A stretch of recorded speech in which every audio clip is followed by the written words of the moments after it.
The way to think differently is to act differently and get comfortable with being uncomfortable.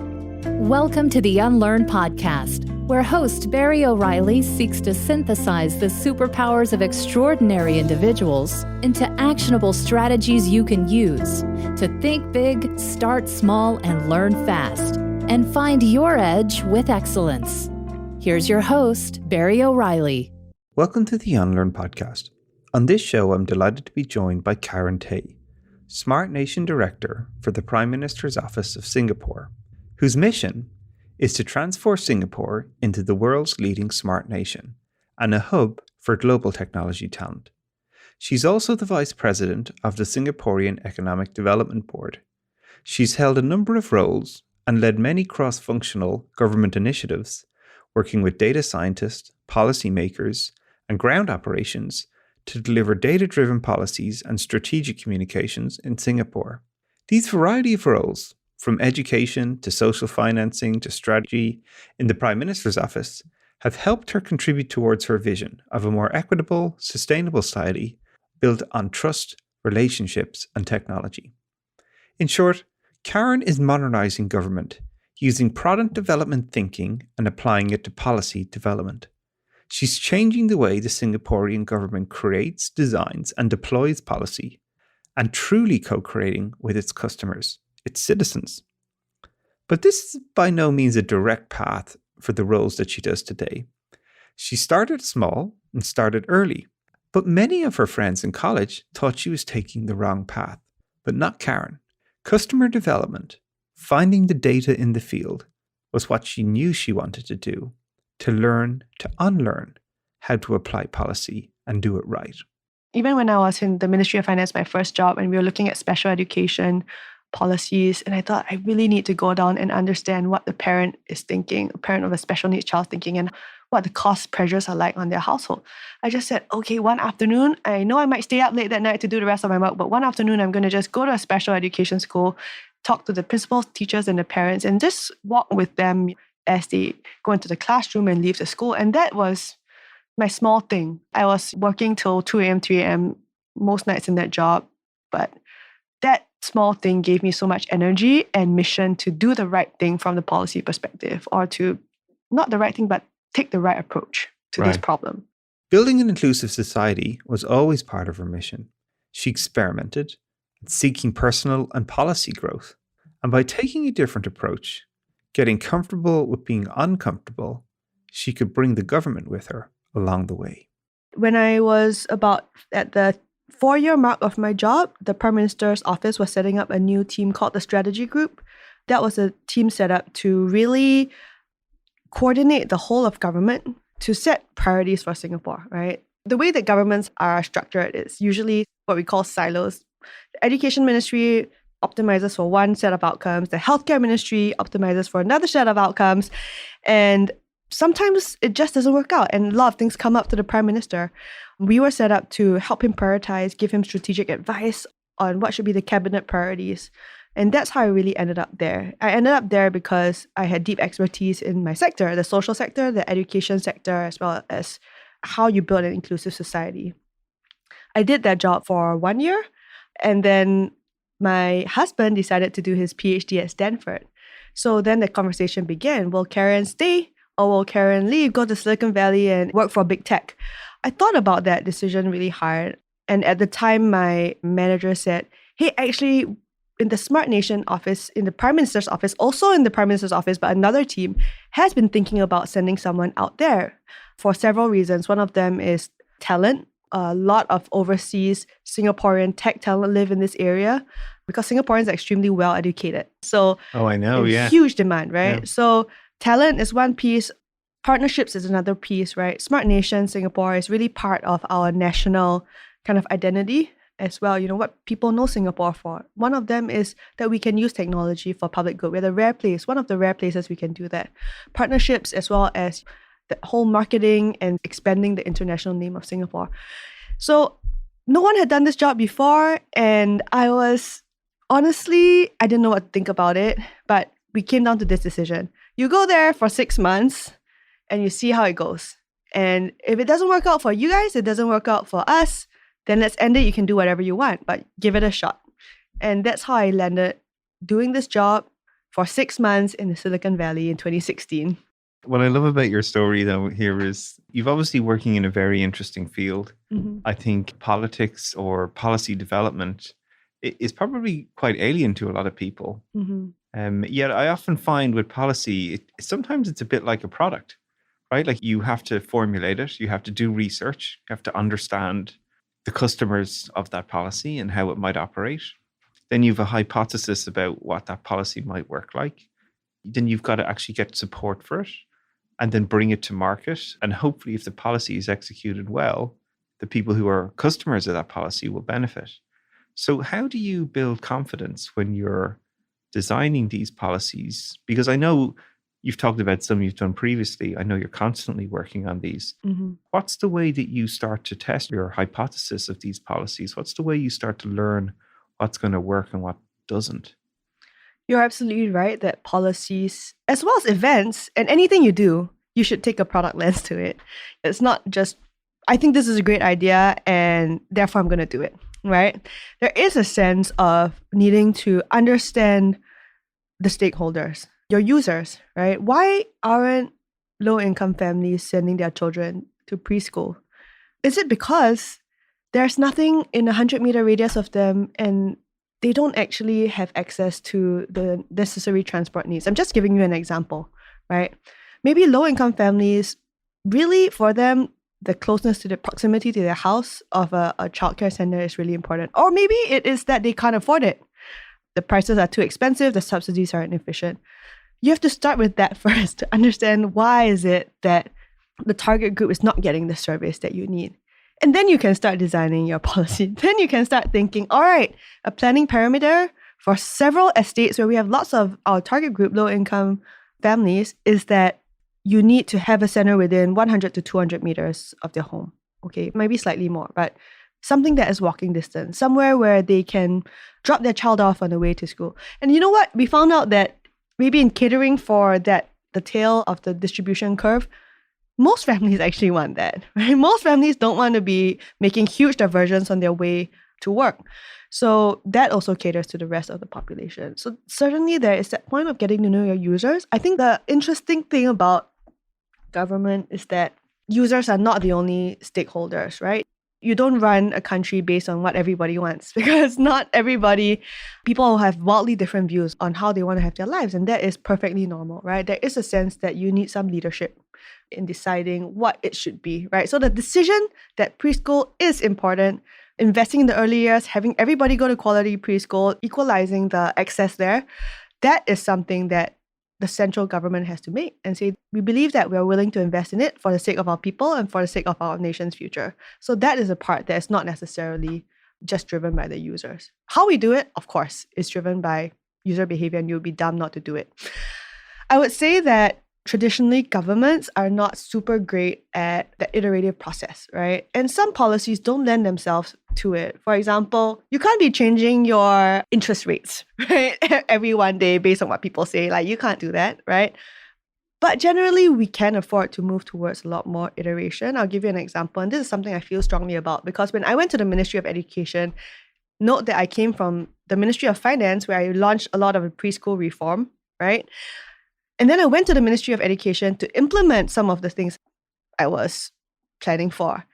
And not just this policy, but on a myriad of other policies that I did not work on, we found that teachers, principals were not actually liking what we're doing. And if we launch something, soon even teachers and principals would be critiquing us on social media or word of mouth. That's their feedback mechanism, right? This is post-fact, right? They are telling us post-fact, we've launched everything, nice press release has gone out, we think it's a great thing, but people think that it's too fast. People think that's the wrong move. And this was happening again and again. And so what I put my hand up for in the Ministry of Education was like, hey, please let me set up a new team within the communications department focusing on what we call strategic communications and engagement. And really, that's where we combine user research, iterative testing for our policies. For example, we were doing this huge review of our assessment policy in Singapore. At 12, everybody takes this huge exam. It's the biggest thing to everybody. We were doing a big review and it's like, let's not just surprise everybody with what we're doing. We need to bring in parents and teachers and principals over a period of 1 year to help us design it down to how many bands we should have in the system. What would be the operational challenges for the schools? How will we communicate this? We tested everything from the actual policy design to all the communications methods. And so when it came out, actually, it was no surprise. Most of the education community had heard about it, had given their comments. Even if they didn't agree, they had their voices heard. And so this was a function that I started for the Ministry of Education. Again, what's super interesting about this is almost using this customer development approach to policy, which I think people who build products might be familiar with, but it's a very interesting lens to put on the way you work, like reaching out to your customers, be them citizens of the country, understanding that you've got to work with different stakeholders that might have competing priority even within the government. Different parties might have different beliefs and things that they're willing to back. But this approach of like building your policy with teachers, having them involved where they feel like they're contributing to it, therefore they have a sense of ownership to it, therefore these policies aren't a surprise to them. If anything, they're just seeing them rolled out based on their feedback, which they're only going to have more support for them. I think that's a very innovative type approach to doing this work. What do you think has allowed you and potentially the Singaporean government to sort of take this approach? Even now when you are here now in your next role, you're actively understanding that you need to broaden the talent pool, both externally from Singapore and to encourage people to come back. You're seeing technology as a key enabler to help the country grow and creating a center of technology in the region. And I think a lot of these policies and approaches, or Singapore's stance is actually probably the envy for many countries as to why they're so behind technology, how they see it as such a huge part of the growth of the country.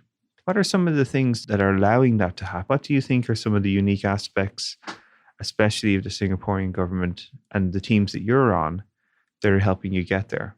Yeah. I think there are two sides to this. One of them is leadership, because not everything should be driven by popular vote, Absolutely, right. So you do need a sense of, well, we are going to take this direction. Like, for example, what I gave you in the education example. But for technology, it's really been that call, right? What's going to make Singapore exceptional in the next 50 years? The way that we can use technology to completely redesign the way we think about city life and we think about how government relates to citizens, how citizens can relate to each other. What's that potential, right? And so even that, the Smart Nation drive was an act of leadership, right? Absolutely, No country has done a lot of what we have done, but we were like, we think that this is going to be our future, and we invested there, right? So there is that part.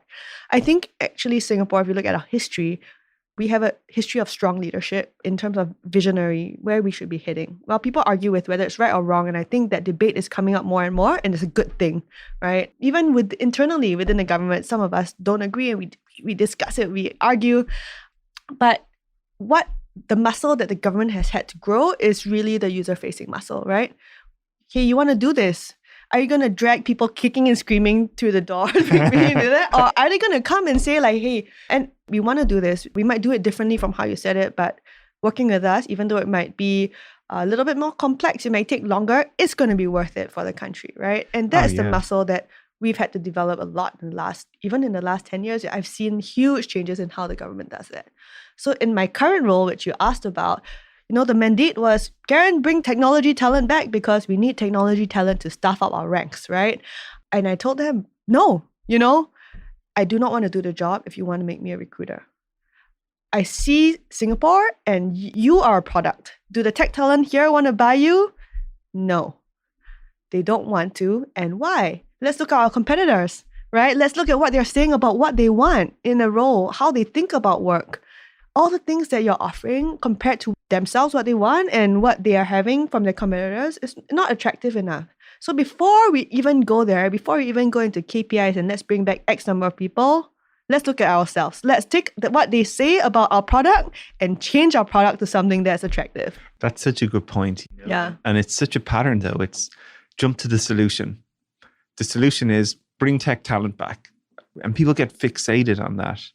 And I think what I really enjoy about what you're saying is you're actually getting people to pause and say, well, hang on, that's a solution. Let's start looking at what our real problem is.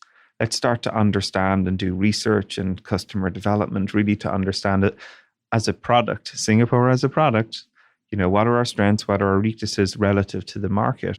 Or what are people who we want to be maybe part of our system? What do they feel is lacking? What's missing? What can we enhance?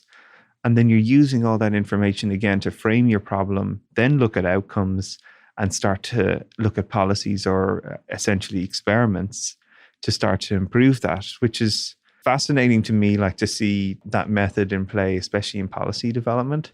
What have been some of the interesting sort of learnings or maybe counterintuitive things that you've discovered by going through that process?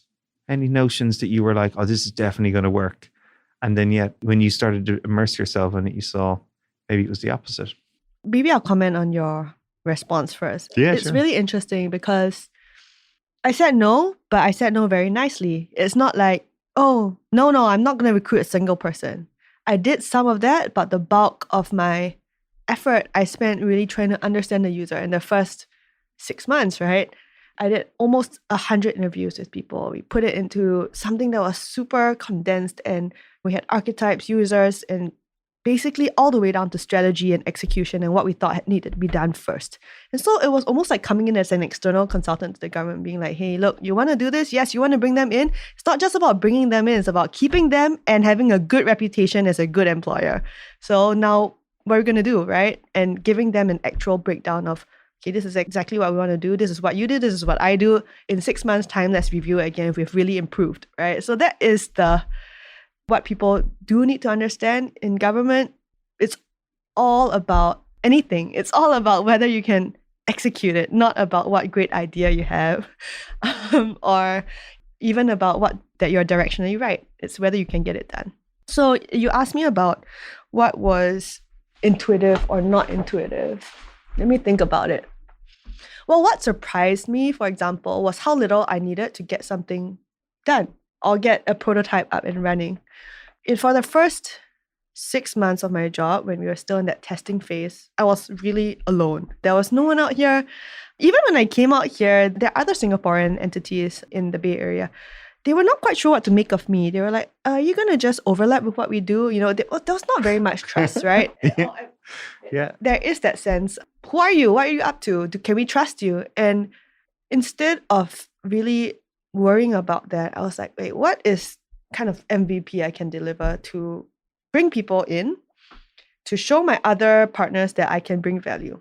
And it doesn't take that much work. So I remember I ran a Women in Tech event for Singaporean women in tech. Somebody once told me, oh, there are no Singaporean women in tech in the Bay Area. They're all accompanying spouses. And I was like, there is no way. Singaporean women are some of the most educated. And I was a science student. Tons of women are science students in Singapore. There's not much of that divide. So I said, well, let's just make a women's only event, right? Let's test if that will bring more women out. I put it out and we were like oversubscribed by 3 times, right? We thought that 10 women would come, but like 80 people signed up.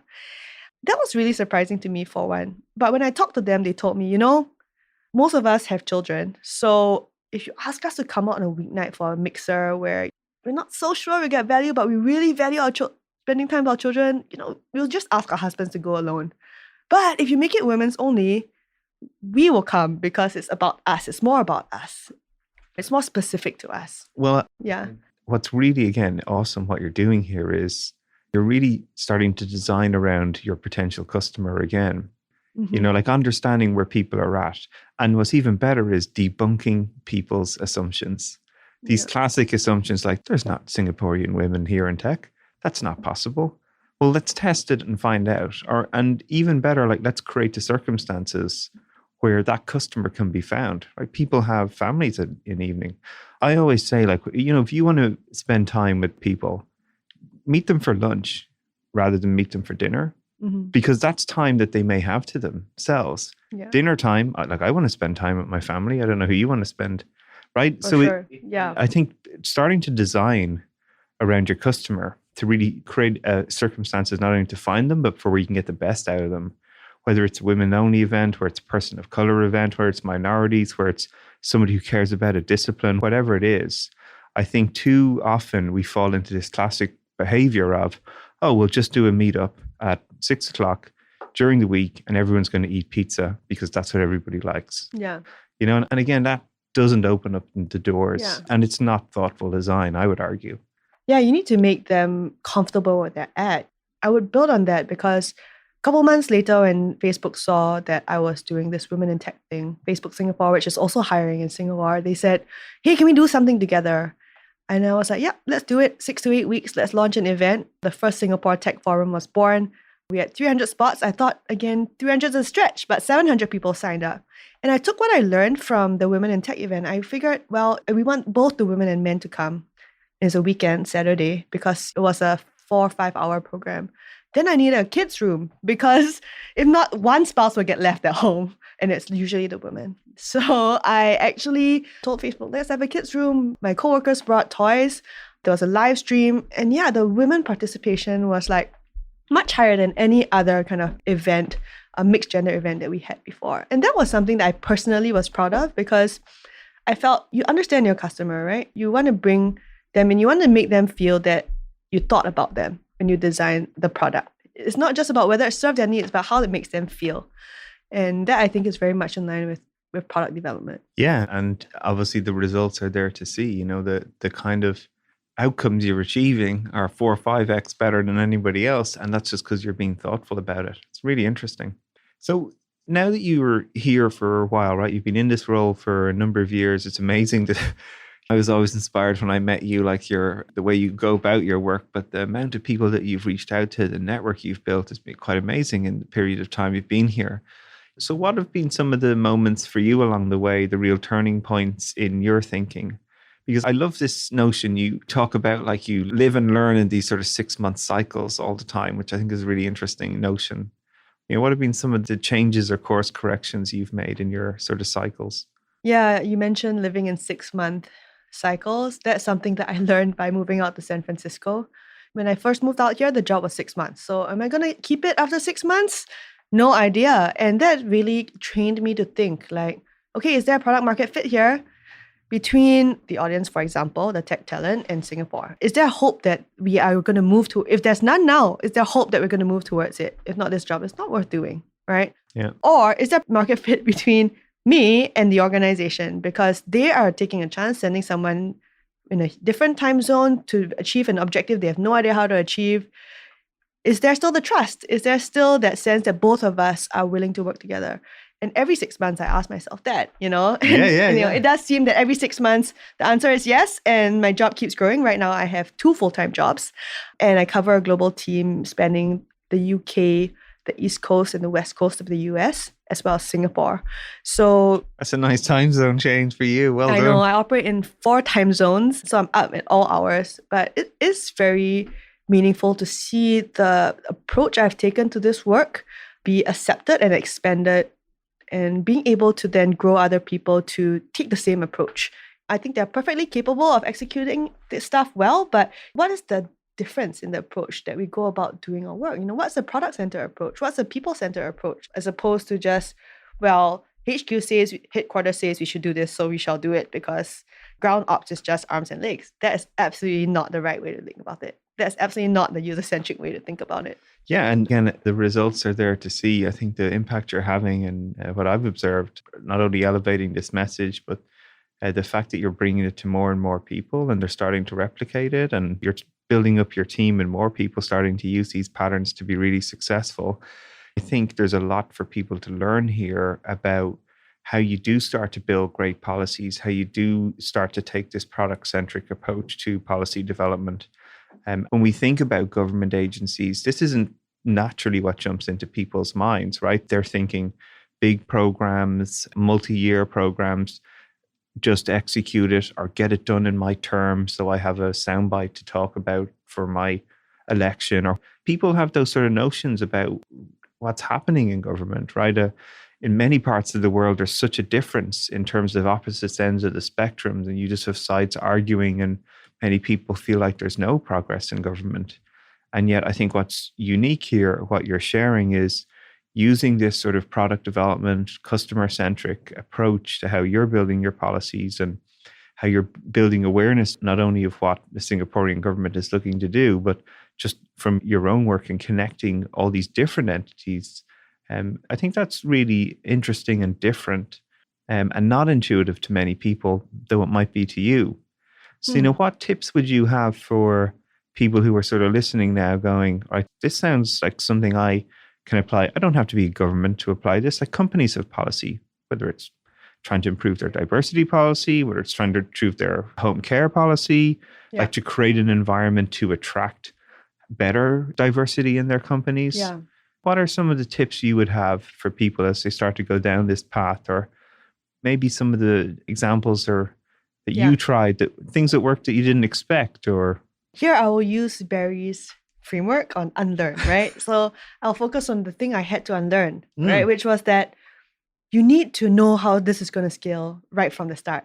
That's ridiculous, right? There is just the moment you go for that, you're emphasizing breadth over depth, and then that's a surefire way to like be far away from your users, because you're just thinking, how can I hit all these people amazingly? And so I would say learning how to do the unscalable thing first. That is a very common advice for startup founders, but it's also very common. It should be common for anybody trying to do something new or create any change in your organization. So go deep first, right? You need to really get to know the people you're trying to serve. Even if you just serve one or two of them first, right? Or even a small group, like bringing the women in my case. Focus on building that relationship and that trust with the community. Everything else, like the dividends come later. You will know, each step of the way you'll figure out, if I respond to that need, if I do that, I will learn something about how I'm going to make it scale later on. And that's absolutely been my journey in the last 3 years. I was so uncomfortable with not being able to answer that how are you going to scale question, or Karen, this is just, only possible because of you. And I had no idea when people ask me that. But now I have managed to scale it beyond me. And it's not about me. It's about knowing the customer and responding systematically. I just think this is such a spot on the money insight, and so counterintuitive to so many people. Like the fact of actually the way you create a scalable project is to descale it just feels at odds with what we're taught, right? We're government, big rollouts, or project, big rollout. We need to serve the whole market. We need to think of all these complexities, all these edge cases. And yet, as we see again and again, whether it's startups disrupting markets, or they descale down to a very small market, a very small use case, and start to actually learn from a small group of people, getting something simple working end to end with a small sample of people and learning what works and what doesn't, and then starting to scale. I see this so much in my own work when I'm trying to work with companies to help them transform the way they work. So many companies want me to come in with what's the magic blueprint? What do we need to roll out across the whole company? We need to train 10,000 people in this one method to be successful. What's the answer, Barry? And yet I have to constantly remind people that the way to scale innovation is actually to descale it, to start with a small group of people, like go very, very deep with a narrow focus and demonstrate new behaviors. Show that what works and doesn't work in your context. I've never went to a company where the thing that worked exactly in one company worked exactly the same in the next and next and again. There's always tweaks because cultures and companies are different, because challenges they're facing are sometimes a little unique. And yet when you see these massive methodology rollouts, it's a one-size-fits-all approach to complex systems and just trying to copy and paste transformation. And I see executives do it everywhere they go.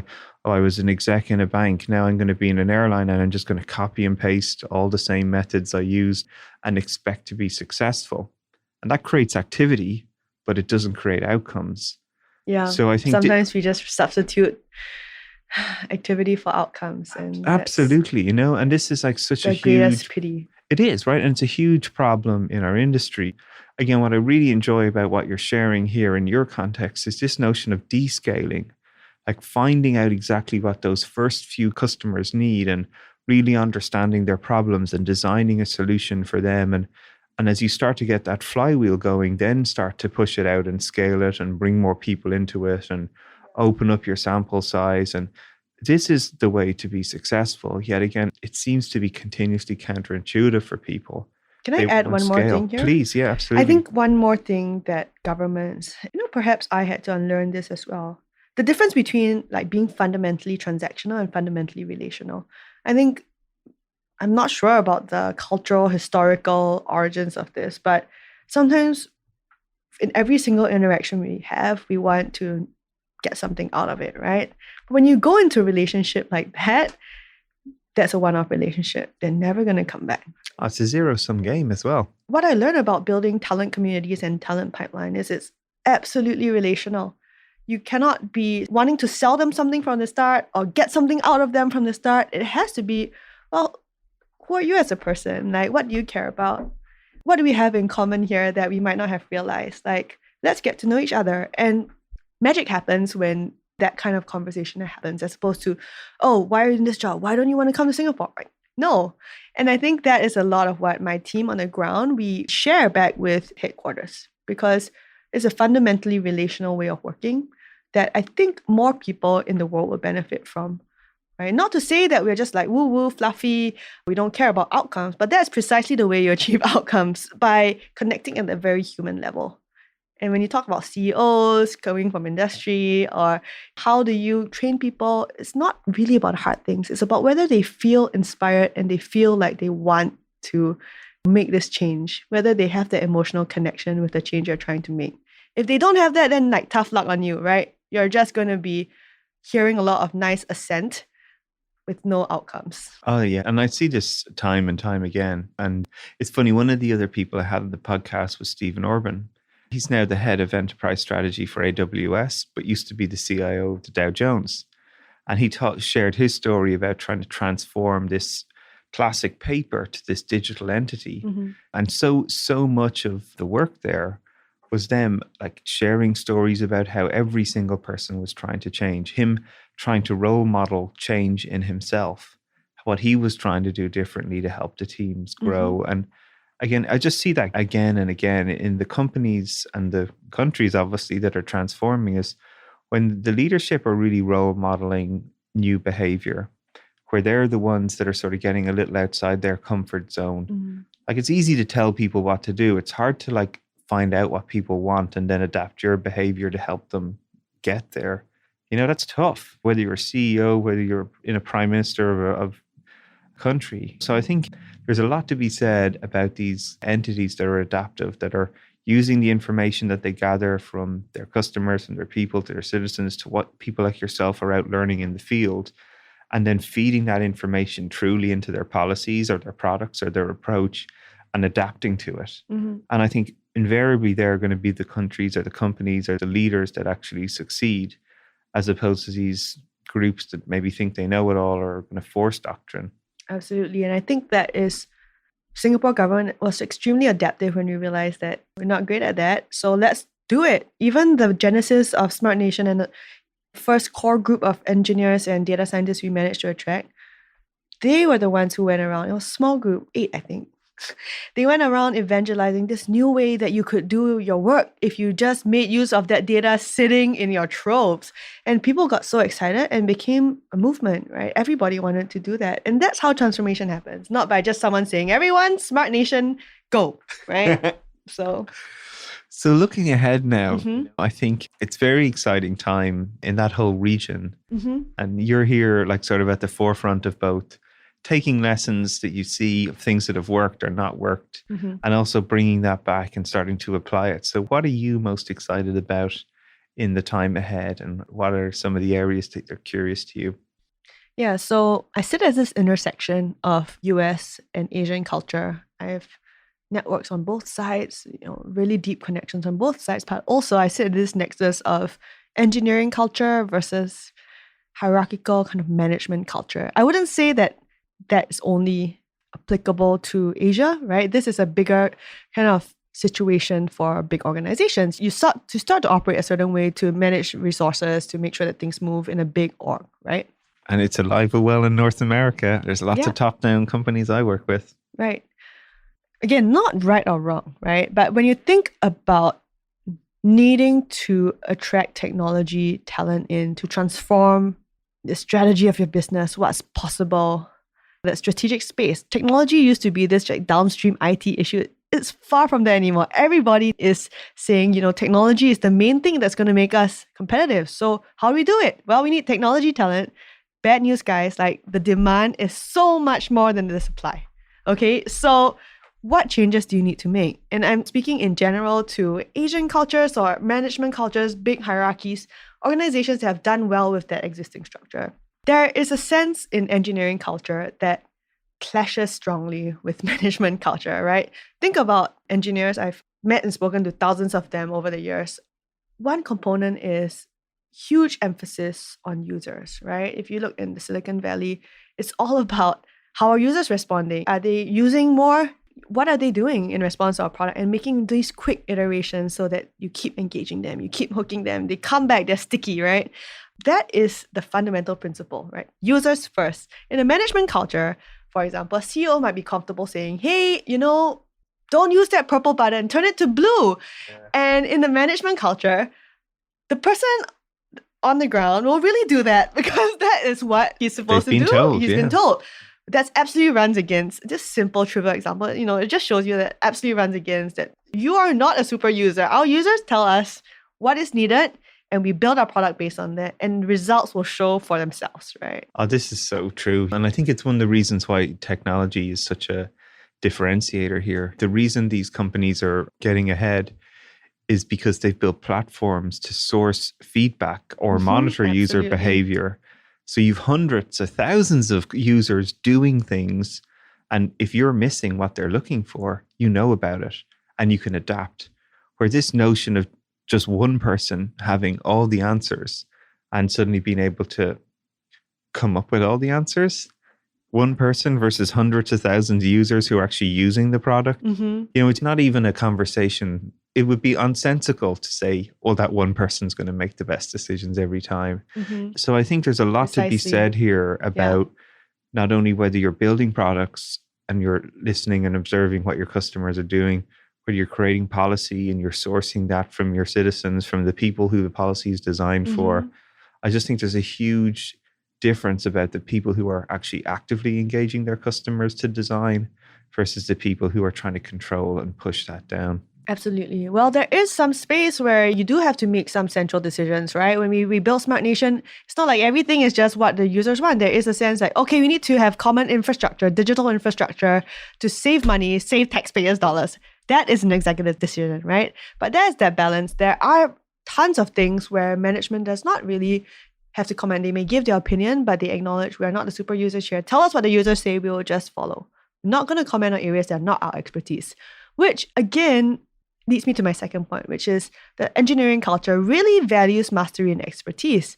And in more kind of management cultures, that's not really valued, right? What do you do when only the ground staff do the hands-on work? And as you go higher, you don't really do the hands-on work anymore. You don't manage cases or see tickets or even a code anymore, right? You just become a manager, you manage resources, you manage your peers, you manage upwards.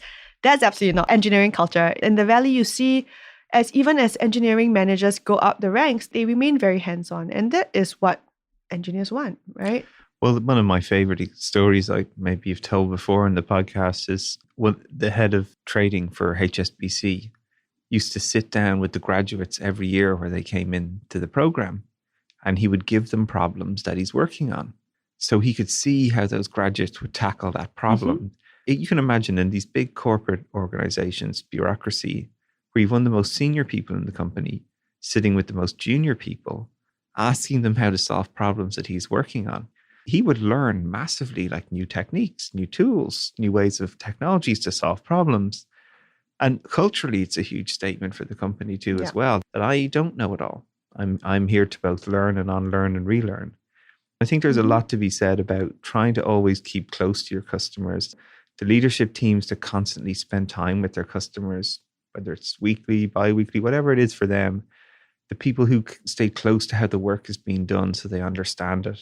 I think there's a lot to be said for that. And I do think it's one step further for engineering culture, which is not just knowing what the customers are saying, but even if you are like 10 years into this, like, you manage huge teams, you still should be able to know how to do it, or at least know enough to guide your team properly, to do it well, like a technological standpoint. And that's something that is sorely lacking in most kind of management or hierarchical cultures, where when you rise, you just lose your kind of actual hands-on experience. I hear you. It resonates quite a lot. Well, look, it's been an absolute pleasure to have you on the show. Speak to you for hours. It's been so much fun. Any thoughts or parting words then for the listeners before we go? I think if there's one thing that I've learned in the last few years is that we're absolutely in what I call an experience economy. I think people have used this term before, but the idea that people want to have that relationship, they want to feel valued. It's not about giving them the best information in their heads, but do they feel that your organization and you value and have thought of them, right? Do they feel like you advocate for them? And when it comes to talent, community building, and talent attraction, I want to tell companies that any company leaders sitting here is that it's absolutely about the experience. Every single interaction they have with you, from what they see online to your employees who talk about you, to the behaviors of your recruitment people, whether they are very hierarchical or kind of stuck in old ways, that communicates what kind of experience they're going to have when they join your company. So fundamentally, everybody is your experience ambassador for your company these days. And that is a different paradigm to recruiting and attracting talent. And I would say, I'll take it one step further, and I would say, if you want to expect all your employees to be your ambassadors for how great an employer you are, then you have to treat them well and give them an amazing experience in your company. And that really necessitates how you think about structuring your organization, the practices, the work-life integration, support for parents, how you treat them with that empathy, right? Well, what I really enjoy about what you're talking about here is thoughtfulness, and thoughtfulness about their policies in many ways. Mm-hmm. How do they design an environment where their people can succeed and feel valued and representative and ultimately can contribute to their work? Yeah. I think when you're in those types of companies, I've been lucky to be in one of them, I think, where it was a huge representation of not only my, ThoughtWorks, where it was a great representation not only of my values, but everybody I worked there with really shared the same values of social and economic justice, technology excellence, and then running a sustainable business. Mm-hmm. And this is like 10 years ago. And there was something very unique about that system. And every experience of the people you worked there was very special because we had a real shared sense of purpose and values. Mm-hmm. And you naturally became ambassadors and recruiters for the company without even trying. Well, it's one of these things, and I think externally people saw that about the company as well. And that was a very unique experience for me. I don't often see that in many companies. And I'm sure it's different there today than it was when I was there. Mm-hmm. But I think there's a lot to be said about the flywheel that creates for not only attracting, but retaining amazing talent. Absolutely. And I can say the people I worked with at that company were some of the best and brightest I've ever had the pleasure. And I really liked spending time with them all. Yeah. So, again, that's what we all want at a workplace, right? Right. Our test was we'd go for a beer with 9 out of 10 people who worked there. And that was a real, I've never had a metric that would even get close to that in other companies. So real fun. So thank you very much again for sharing all your great insights. It's been super inspiring, very interesting to see the work you're doing. I'm obviously going to